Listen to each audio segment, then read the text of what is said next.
Hello students, good morning. Welcome to my live class. Today I am going to start chapter number 3.3 second parts. तो second part में हम लोग करेंगे question number 9 से question number 1 से लेकर के 8 तक। फर्स्ट पार्ट में हम लोग पिछले क्लास में सॉल्यूशन कर लिए थे। अब क्वेश्चन नंबर 9 से स्टार्ट करते हैं और आपको याद दिला दें कि जो भी पीछे हम लोग प्रॉपर्टी पिछले क्लास में पढ़े थे उसको आप ध्यान से देख लेंगे एक बार, और उस पर फिर क्वेश्चन सब आने वाला है, उसको हम लोग क्वेश्चन करेंगे बारी बारी से। तो चलिए स्टार्ट करते हैं क्वेश्चन नंबर 9 से। क्वेश्चन नंबर 9 ध्यान समझेंगे। देखिए क्वेश्चन नंबर 9 से हम लोग स्टार्ट करते हैं। तो क्वेश्चन नंबर 9 में दिया है कि फाइंड करना है कि 1/2 A plus transpose of A and 1/2 A minus transpose of A. यहाँ पे आप देख सकते हैं वेन ए इक्वल टू, देखिए ए मैट्रिक्स गिवन है, ए मैट्रिक्स गिवन है 0 ए बी, उसके बाद minus A 0 C minus B minus सी और 0। ठीक है, तो ए मैट्रिक्स अगर गिवन है तो आपको फाइंड आउट करना है 1/2 ए प्लस ए डैश यानी A plus transpose of A and 1/2 A minus transpose of A. तो हम क्या करेंगे, सबसे पहले हम लोग क्या करेंगे कि जो भी क्वेश्चन दिया रहेगा उसकी सहायता से हम सबसे पहले ए प्लस ट्रांसपोज ऑफ ए निकालेंगे और फिर उसमें 1/2 का मल्टीप्लाई कर देंगे, और दूसरे क्वेश्चन में ए माइनस ट्रांसपोज ऑफ ए निकालेंगे और फिर उसमें 1/2 का मल्टीप्लाई कर देंगे। तो इस तरह से हम दोनों जो है वैल्यू निकालेंगे बारी बारी से। तो चलिए स्टार्ट करते हैं हम लोग। क्वेश्चन नंबर 1 में दिया है कि ए इक्वल टू दिया है, ए मैट्रिक्स है जिसका एलिमेंट है 0, उसके बाद A B minus A 0 C minus B minus C 0। तो सबसे पहले हम इसका ट्रांसपोज निकाल लेते हैं, ज़रूरत पड़ेगा ट्रांसपोज निकालने, ट्रांसपोज का हमको आगे ज़रूरत पड़ेगा, इसलिए ट्रांसपोज इसका निकाल लेते हैं। तो देखिए transpose of A equal to कितना होगा, इसके रो को करस्पॉन्डिंग कॉलम में मूव कराएंगे। तो ये फर्स्ट रो है तो फर्स्ट कॉलम में लिखेंगे तो 0 ए बी ये होगा। सेकेंड रो है तो इसको सेकेंड कॉलम में लिखेंगे minus A 0 C. Third column है तो थर्ड रो है तो थर्ड कॉलम में लिखेंगे माइनस बी माइनस सी 0। अब हमको देखिए ए मिल ही गया है, ए मिल गया और ट्रांसपोज ऑफ ए मिल गया। अब दोनों को हमको ऐड करना होगा क्योंकि हमको 1/2 ए प्लस ट्रांसपोज ऑफ ए निकालना है। ठीक है, तो सबसे पहले ए प्लस ट्रांसपोज ऑफ ए निकाल लेते हैं और फिर उसमें 1/2 का मल्टीप्लाई कर देंगे। तो चलिए स्टार्ट करते हैं। ए प्लस ट्रांसपोज ऑफ ए, देखिए ए मैट्रिक्स यहाँ पे है, ए ट्रांसपोज ऑफ ए यहाँ पे दिया हुआ है। ठीक है, आपको ए हो गया, ये ट्रांसपोज ऑफ ए हो गया। दोनों को ऐड कर देते हैं, जैसे दोनों को ऐड करेंगे तो 0 0 0 हो जाएगा, ए और माइनस ए कट के 0 हो जाएगा, बी और माइनस बी 0 हो जाएगा। ये देखिए माइनस ए और ये प्लस ए 0 हो जाएगा, 0 0 0 होगा, प्लस सी माइनस सी 0 हो जाएगा। तो इस तरह से आप कैलकुलेट कर लेंगे, सबको ऐड कर लेंगे। ऐड करने के बाद ये जो है मैट्रिक्स कैसा आएगा, 0 0 0। ठीक है अब हमको 1/2 ए प्लस ट्रांसपोज ऑफ ए निकालना है। तो देखिए ए प्लस ट्रांसपोज ऑफ ए 0 0 आ गया। ठीक है, तो इसमें 1/2 का अगर मल्टीप्लाई कीजिएगा तो क्या मिलेगा, 0 0 ही मिलेगा। इसका मतलब कि हमारे पास जो भी मैट्रिक्स आएगा वो इस फॉर्म में आएगा, 1/2 A plus transpose of A का वैल्यू जो आएगा वह 0 0 0 0 0 0। इसका मतलब कि ये कौन सा मैट्रिक्स है, जीरो मैट्रिक्स है। ठीक है, यानी शून्य आव्यूह है, याद रखेंगे। तो जीरो मैट्रिक्स आ गया। अब उसी तरीके से हम 1/2 ए माइनस ट्रांसपोज ऑफ ए निकालेंगे। तो हम सबसे पहले ए माइनस ट्रांसपोज ऑफ ए निकाल लेते हैं। तो ए माइनस ट्रांसपोज ऑफ निकालिएगा, देखिए ए मैट्रिक्स आपको ऊपर में दिखाए थे, ये दिया हुआ है, और उसका ट्रांसपोज निकाले थे तो ये दिया हुआ था। ठीक है, तो ए ट्रांसपोज ये था और उसका ए मैट्रिक्स ये था और उसका ट्रांसपोज ये निकाले हुए थे हम लोग। अब वहाँ पे हम लोग ऊपर वाले क्वेश्चन में प्लस करते थे और यहाँ पे अब क्या करेंगे, माइनस। तो देखिए 0 में से 0 माइनस कीजिएगा, 0 होगा। ए में से माइनस एक कीजिएगा, ठीक है, तो माइनस और माइनस, देखिए माइनस और माइनस क्या हो जाएगा, प्लस। तो ए और ए कितना होगा, 2a। उसके बाद बी में से माइनस भी घटाइएगा तो 2b हो जाएगा। माइनस ए और यहाँ देखिए माइनस ए, तो माइनस ए और माइनस ए कितना होगा, -2a। 0 माइनस 0 कितना होगा, 0 होगा। सी माइनस माइनस सी कितना हो जाएगा, 2c। तो इस तरह से हम लोग क्या करेंगे, घटा देंगे। माइनस बी में से बी घटाइएगा, ठीक है, तो -2 भी हो जाएगा। माइनस सी में से सी घटाइएगा तो -2c होगा। 0 में से 0 घटाइएगा 0 हो जाएगा। अब हम यहाँ से क्या करेंगे कि हमको जो है ए माइनस ट्रांसपोज ऑफ ए मिल गया। अब हमको 1/2 ए माइनस ट्रांसपोज ऑफ ए निकालना है। तो क्या करेंगे, जो भी हमको ए माइनस ट्रांसपोज ऑफ ए आया है मैट्रिक फॉर्म में, उसको 1/2 से मल्टीप्लाई कर देंगे। तो 1/2 से मल्टीप्लाई कर देंगे तो क्या करेंगे कि जो भी ये मैट्रिक्स है उसमें 1/2 का मल्टीप्लाई करेंगे। तो इसका मतलब कि इसके एवरी एलिमेंट में करेंगे, प्रत्येक एलिमेंट में। तो चलिए इसका हम लोग प्रत्येक एलिमेंट में करते हैं इसमें, ठीक है। तो 0 हो जाएगा। 1/2 का इसमें करेंगे तो 2 और 2 कट जाएगा, तो क्या बचेगा ए। फिर इसी 1/2 का 2b में करेंगे तो 2b में करेंगे तो 2 कटेगा तो b बचेगा। तो इस तरीके से अगर हम मल्टीप्लाई करते जाएंगे बारी बारी से, ठीक है, तो हमको क्या मिलेगा यहाँ पे 1/2 ए माइनस ट्रांसपोज ऑफ ए मिल जाएगा 0 a b। उसी तरह से 2b में 1/2 का 2a में 1/2 का करेंगे तो 2 कटेगा तो माइनस ए बचेगा। 0 में करेंगे तो 0 ही होगा। 1/2 का फिर 2c में करेंगे तो 2 और 2 कट जाएगा तो c बचेगा आपका, ठीक है। तो c हो गया। उसके बाद वैसे ही तीसरे वाले रो में करेंगे मल्टीप्लाई तो 2 और 2 कट जाएगा तो -b -c और 0 बचेगा ये। तो इसका मतलब कि यहाँ पे हम लोग को 1/2 A plus transpose of A ये मैट्रिक्स आ गया और 1/2 A minus transpose of A ये मैट्रिक्स आ गया। तो इसको हम लोग क्या किए कि सबसे पहले जो भी ए मैट्रिक्स है उसे ट्रांसपोज निकाल दिए, फिर एक बार ए प्लस ट्रांसपोज ऑफ ए निकाले, फिर उसमें 1/2 का मल्टीप्लाई, फिर दूसरे क्वेश्चन में ए माइनस ट्रांसपोज ऑफ ए निकाले और फिर उसमें 1/2 का मल्टीप्लाई कर दिए। जो आपका आया वो आपका आंसर हो गया, ठीक है। चलिए next question number 10। Question number 10 हम लोग स्टार्ट करते हैं। तो क्वेश्चन नंबर 10 दिया हुआ है कि एक्सप्रेस, ये बहुत ही इंपॉर्टेंट क्वेश्चन है, बोर्ड एग्जाम में हमेशा ही पूछे जाते हैं। तो क्वेश्चन नंबर 10 में दिया है कि express the following matrices as the sum of symmetric and skew symmetric. अगर आपको याद होगा तो आपको कॉन्सेप्ट में बताए थे कि जब भी मैट्रिक्स को सिमेट्रिक और स्क्यू सिमेट्रिक के सम के फॉर्म में लिखना होगा, सम के फॉर्म में, सिमेट्रिक और स्क्यू सिमेट्रिक के सम के फॉर्म में लिखना होगा, तो उसके लिए आपको फार्मूला बताए थे 1/2 A plus transpose of A, ठीक है, फिर plus 1/2 A minus transpose of A, ये ठीक है। तो जब भी आपको सिमेट्रिक और स्क्यू सिमेट्रिक के सम के फॉर्म में लिखना होगा तो ये होता है सिमेट्रिक और ये होता है स्क्यू सिमेट्रिक, और बीच में प्लस है तो इसका मतलब सम हो गया। तो जब भी सिमेट्रिक और स्क्यू सिमेट्रिक के फॉर्म में लिखना होगा तो 1/2 A plus transpose of A और plus 1/2 A minus transpose of A के फॉर्म में लिख देंगे।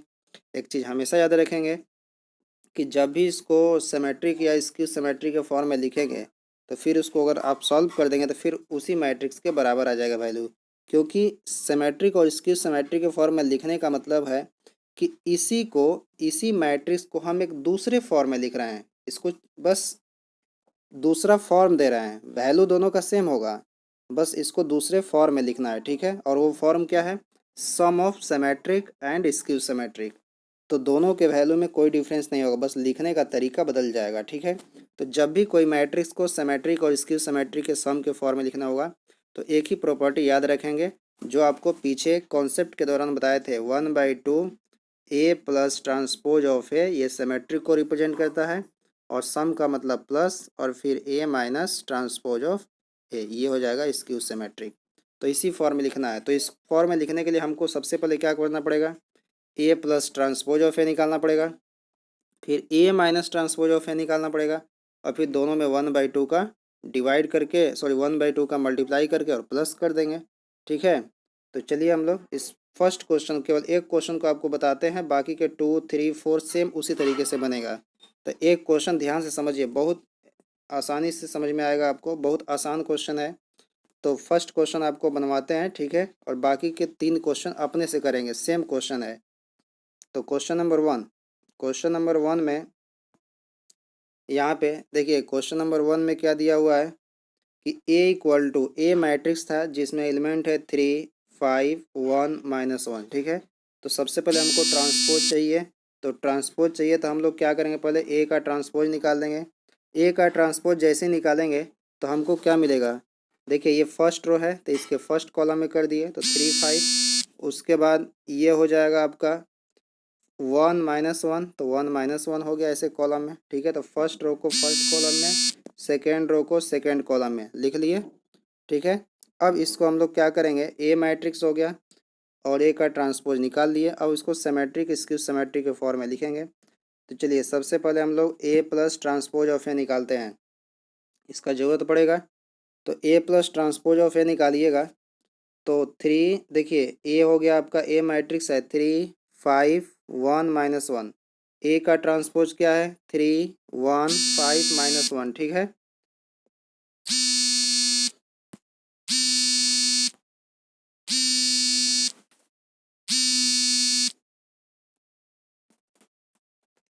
तो ये हो जाएगा आपका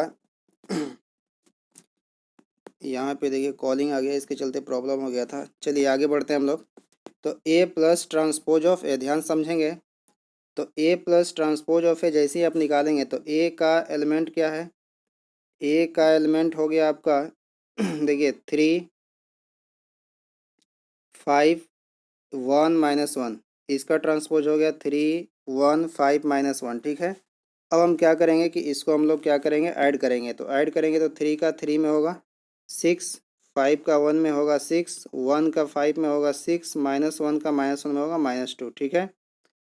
अब यहाँ से हम लोग क्या करेंगे कि देखिए ए प्लस ट्रांसपोज ऑफ ए निकल गया। अब इसको हम लोग को क्या करना होगा, इसमें 1/2 का जो है मल्टीप्लाई करना होगा। तो 1/2 ए प्लस ट्रांसपोज है, ये फर्स्ट पार्ट होता है, इसको पी मान लिए हैं, ठीक है।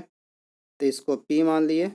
तो 1/2 ए प्लस ट्रांसपोज ऑफ है, तो 1/2 हो गया। ए प्लस ट्रांसपोज ऑफ ए निकालेंगे, ठीक है। तो ए प्लस ट्रांसपोज ऑफ ए कितना आ गया 6, ठीक है 6, उसके बाद 6 है, उसके बाद 6 है और ये -2 है, 6 6 6 -2 हो गया।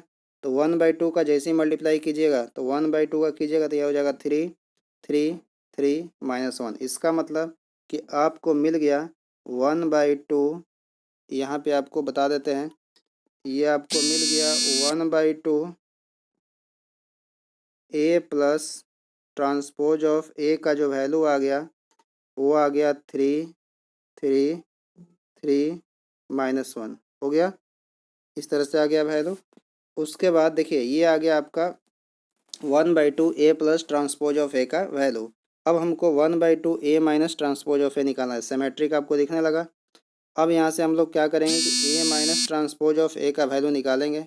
तो ए माइनस ट्रांसपोज ऑफ ए का वैल्यू निकालने के लिए सबसे पहले ए माइनस ट्रांसपोज ऑफ ए निकालेंगे। तो ए माइनस ट्रांसपोज ऑफ ए निकालने के लिए हम लोग क्या करेंगे कि सबसे पहले ए मैट्रिक्स आपको गिवन है, ए मैट्रिक्स गिवन है, ए का ट्रांसपोज निकालेंगे। तो ए का ट्रांसपोज निकालने के लिए 3 में से 3 को क्या कर देंगे माइनस, तो 0, 5 में से 1 कितना होगा 4, 1 में से 5 -4 और -1 में से -1, तो माइनस में प्लस 0 हो जाएगा कट के। अब क्या करेंगे 1/2 का इसको जो है मल्टीप्लाई कर देंगे इसमें ए माइनस ट्रांसपोज ऑफ ए में। तो जैसे ही मल्टीप्लाई करेंगे 1/2 का तो क्या मिलेगा, देखिए 0, ए माइनस ट्रांसपोज ऑफ ए कितना आया था 0 4 -4 0। तो अगर 1/2 का मल्टीप्लाई करेंगे तो क्या मिलेगा 0 2 -2 0, क्योंकि ये 2 का मल्टीप्लाई हो जाएगा इसमें, ठीक है। तो ये मिल गया आपको, देखिए ये मिल गया आपको ए 1/2 A minus transpose of A. तो ये हो गया स्क्यू सिमेट्रिक, और जो ऊपर 1/2 ए प्लस ट्रांसपोज ऑफ ए आया था वो सिमेट्रिक हो गया। अब दोनों को सम के फॉर्म में लिख देंगे, ठीक है। तो जैसे ही सम के फॉर्म में लिखेंगे तो क्या मिलेगा, ध्यान समझिए। अब देखिए इसको हम लोग सम के फॉर्म में रिप्रेजेंट कर रहे हैं। तो सम के फॉर्म में जैसे ही करेंगे तो देखिए ये ऊपर वाले को पी माने थे, इसको क्यू। तो 1/2 ए प्लस ट्रांसपोज ऑफ ए ऐसे था, ये सिमेट्रिक था, यहाँ पे आपको क्लियर लिखते हैं 1/2 A plus transpose of A और plus 1/2 A minus transpose of A, ये सिमेट्रिक और ये स्क्यू सिमेट्रिक। तो ये सिमेट्रिक, इसका टोटल का वैल्यू कितना आया, देखिए इसको पी माने हैं तो इसको 3 3 3 -1 ये आया था ऊपर में देखे थे आप। और फिर प्लस हो गया बीच में 1/2 A minus transpose of A का वैल्यू है इतना आया था 0 2 -2 और 0, देखिए यहाँ पे आया हुआ है। तो 0 2 -2 और 0 ये आ गया। तो अब देखिए दोनों को हम लोग सम के फॉर्म में लिख दिए। तो ये जो वैल्यू आया, ये जो वैल्यू आया, इसी को हम लोग बोलते हैं सिमेट्रिक एंड स्क्यू सिमेट्रिक का सम का फॉर्म। अब देखिए इसको आपको चेक करके दिखाते हैं। जिस दिन इसको ऐड कीजिएगा तो 303 हो जाएगा, ये 325 हो जाएगा, 3 या -2 कितना हो जाएगा 1, -1 0 -1, और ये टोटल जो है किसके बराबर आ गया, ए के बराबर आ गया कि नहीं। इसका मतलब कि जब भी आपको सिमेट्रिक और स्क्यू सिमेट्रिक के फॉर्म में लिखना होगा, सम के फॉर्म में, तो आप क्या करेंगे कि यहाँ से यहीं तक लिखेंगे, ठीक है। यहाँ तक लिख देंगे, कोई दिक्कत नहीं है, लेकिन यहीं तक आप छोड़ देंगे, ठीक है। अब देखिए नेक्स्ट क्वेश्चन की ओर बात करते हैं हम लोग। तो क्वेश्चन नंबर 2, 3 और 4 इसका है, अपने से आप इसको करेंगे और करने के बाद आप देख लेंगे, आंसर मिला लेंगे कि आ रहा है कि नहीं आ रहा है। अब देखिए इसके बाद हम लोग क्वेश्चन आगे बढ़ते हैं। देखिए 4 तक क्वेश्चन सेम वही करना है, सिमेट्रिक और स्क्यू सिमेट्रिक के सम के फॉर्म में लिखना है। अब क्वेश्चन नंबर 11 देखिए, क्वेश्चन नंबर 11 में ये ऑब्जेक्टिव क्वेश्चन है, ये तो सेम प्रॉपर्टी पे है। आपको बताए थे कि if A and B are symmetric matrix of the same order, अगर ए और बी दोनों मैट्रिक्स सिमेट्रिक है और दोनों सेम ऑर्डर का है, ए और बी दोनों मैट्रिक्स क्या है, सिमेट्रिक है और दोनों क्या है, सेम ऑर्डर का है, तो उस केस में ए बी माइनस बी ए, उस केस में ए बी माइनस बी ए क्या होगा। तो आपको बताए थे प्रॉपर्टी कि अगर ए और बी दोनों सिमेट्रिक मैट्रिक है, तो उस केस में ए बी माइनस बी ए जो है स्क्यू सिमेट्रिक होता है। उस केस में ए बी माइनस बी ए क्या होता है, स्क्यू सिमेट्रिक होता है। देखिए इसको आपको प्रूफ करके ही बता देते हैं, ध्यान समझिए। तो अगर ए और बी, क्वेश्चन में आपको दिया है कि ए और बी दोनों क्या है, सिमेट्रिक है, तो अगर ए और बी दोनों सिमेट्रिक है, तो देखिए अगर ए और बी क्वेश्चन में दिया है कि दोनों सिमेट्रिक मैट्रिक है, तो हम जानते हैं कि अगर ए सिमेट्रिक होगा तो ए का ट्रांसपोज ए के इक्वल होगा, अगर बी सिमेट्रिक है तो बी का ट्रांसपोज किसके इक्वल होगा, बी के इक्वल होगा, ठीक है। तो यहाँ से स्टार्ट करते हैं। तो देखिए क्वेश्चन में दिया है कि ए और बी दोनों सिमेट्रिक है, तो अगर ए सिमेट्रिक है तो ए का ट्रांसपोज किसके इक्वल होगा, ए के, और बी का ट्रांसपोज बी के इक्वल होगा, क्वेश्चन में दिया हुआ है। आगे हमको बताना है कि ए बी माइनस बी ए क्या होगा, ठीक है। तो इसका ट्रांसपोज निकालने के बाद ही पता चलेगा। तो सबसे पहले हम ए बी माइनस बी ए का ट्रांसपोज निकालते हैं। तो ए बी माइनस बी ए का अगर ट्रांसपोज निकालें तो देखिए अगर इस टोटल को आप ए समझें, इस टोटल को बी समझें, तो आपको दो मैट्रिक्स जैसा दिख रहा है, ऐसे ए माइनस बी के ट्रांसपोज जैसा, ठीक है। और ए माइनस बी का ट्रांसपोज आपको बताए थे, transpose of A minus transpose of B होता है। तो उसी प्रॉपर्टी पे इसको हम लोग सॉल्व कर लेंगे, ठीक है। ये ट्रांसपोज ऑफ बी होता था, तो उसी प्रॉपर्टी पे करेंगे तो ये ए बी का ट्रांसपोज हो जाएगा, अब माइनस बी ए का ट्रांसपोज हो जाएगा। अब अगर आपको याद होगा तो एक प्रॉपर्टी और बताए थे कि देखिए ए बी का ट्रांसपोज इक्वल टू बी का ट्रांसपोज इंटू ए का ट्रांसपोज, उल्टा होता था। तो अगर ए बी का ट्रांसपोज ए बी का ट्रांसपोज निकालना है तो ये क्या होगा, B transpose into A transpose property से। अगर बी ए का ट्रांसपोज आपको बताना है तो ये क्या होगा, A transpose into B transpose, उल्टा हो जाएगा। अब आपको क्वेश्चन में दिया है, अकॉर्डिंग टू क्वेश्चन में दिया हुआ है कि बी का ट्रांसपोज किसके इक्वल है, बी के, तो इसके जगह बी लिख सकते हैं। ए का ट्रांसपोज किसके इक्वल है, ए के, तो ए हो जाएगा ए का ट्रांसपोज का वैल्यू। अब देखिए फिर यहाँ पे ए ट्रांसपोज इक्वल टू कितना है, ए है, तो ए लिख लिए।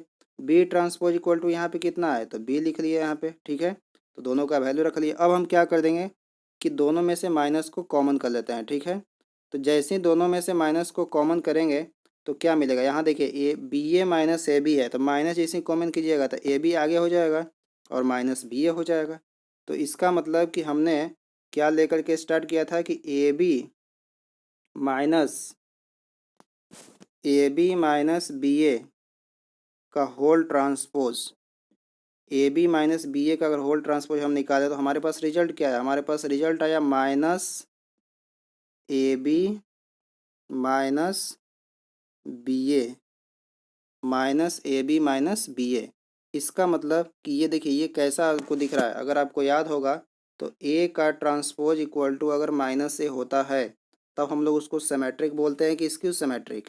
तो इसको हम लोग स्क्यू सिमेट्रिक बोलते थे कि अगर ए का ट्रांसपोज माइनस ए के इक्वल हो गया तो स्क्यू सिमेट्रिक है।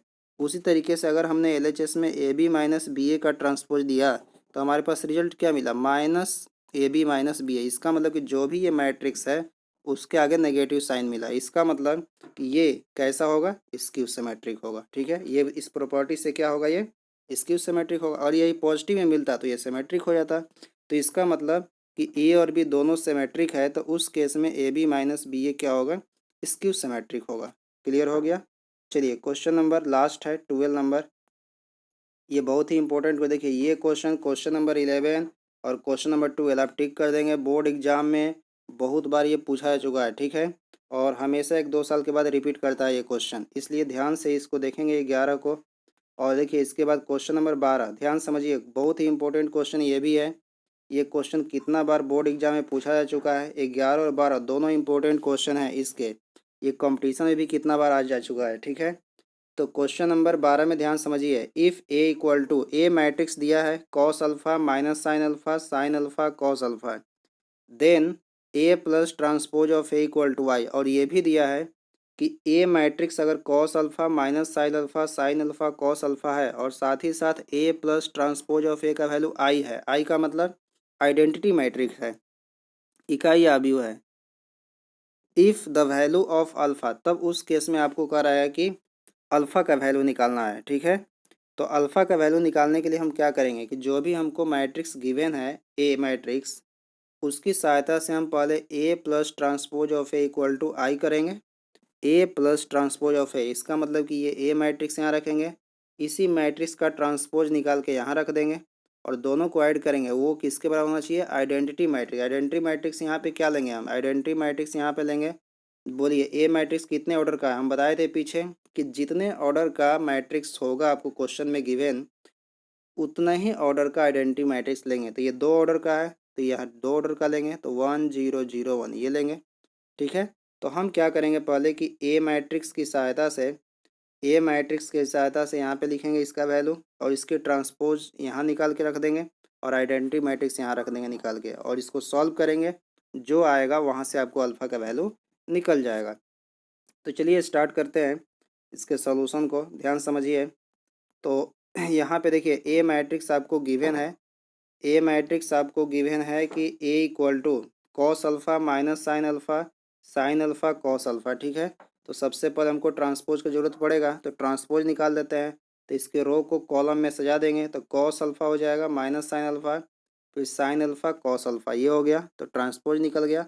जैसे ही मैट्रिक्स का ट्रांसपोज निकलेगा, तो हमको अब देखिए क्वेश्चन में दिया है कि A plus transpose of A equal to I दिया है, तो हम क्या करेंगे कि A plus transpose of A equal to I, यहाँ पे ट्रांसपोज है आई, ये 1 लिखा हुआ है, लेकिन इसको आप आई समझेंगे, ठीक है, ये आई है, 1 लिखा गया है, ठीक है। तो ये आपका जो है ये आपका आई हो गया, ये आई है, ध्यान समझेंगे। अब देखिए तो यहाँ पे ए मैट्रिक्स यहाँ पे हो गया, ए का वैल्यू यहाँ रख दिए, ए का ट्रांसपोज जो ऊपर यहाँ पे निकाले थे उसको यहाँ रख दिए, ए का ट्रांसपोज हो गया बराबर आई के जगह पे क्या होगा 1 0 0 1 हो गया। समझ में आ रहा है आपको। ए मैट्रिक्स को यहाँ रख दिए, ए का ट्रांसपोज यहाँ रख दिए, उसके बाद आई आइडेंटिटी मैट्रिक्स यहाँ 1 0 0 1 रख दिए। अब यहाँ से हम लोग क्या करेंगे, ऐड करेंगे। जैसे ऐड करेंगे तो देखिए यहाँ पे ये हो जाएगा आपका कॉस अल्फ़ा का कॉस अल्फ़ा में, तो 2 कॉस अल्फ़ा हो जाएगा, माइनस साइन अल्फ़ा प्लस में कट के 0 हो जाएगा, ये और ये कट जाएगा, प्लस करेंगे तो ये 0 हो जाएगा। उसके बाद साइन अल्फ़ा का माइनस साइन अल्फ़ा में कट के 0 हो जाएगा, कॉस अल्फ़ा का कॉस अल्फ़ा में 2 कॉस अल्फ़ा हो जाएगा, ऐड होगा तो इसका मतलब कि हमारे पास जो रिजल्ट आया ऐड करने के बाद वो आया 2 कॉस अल्फ़ा 0 0 2 कॉस अल्फ़ा। यहाँ पे देखिए वैसे ही 1 0 0 1 है। अब हमको अल्फ़ा का वैल्यू निकालना है, तो यहाँ से हम क्या करेंगे, यहाँ से इसको कंपेयर कर देते हैं, क्योंकि दोनों जो है मैट्रिक्स आपस में कंपेरेबल मैट्रिक्स है।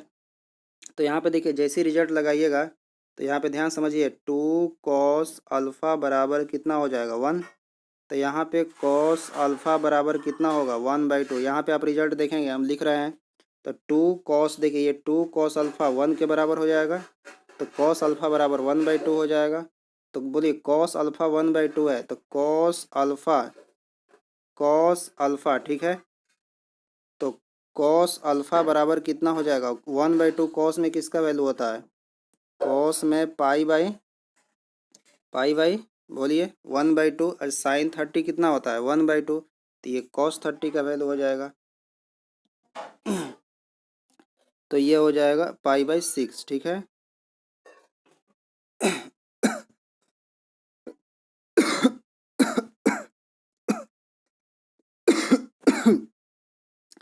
Sorry 2 cos alpha equal to कितना था, यहाँ पे कट हो गया, देख लेंगे फिर से।